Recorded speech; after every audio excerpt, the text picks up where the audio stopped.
मोनालिसा। मोनालिसा का डांस।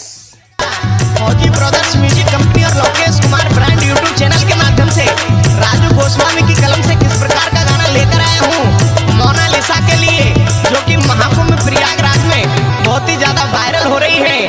किस प्रकार से नरेंद्र भागना जी।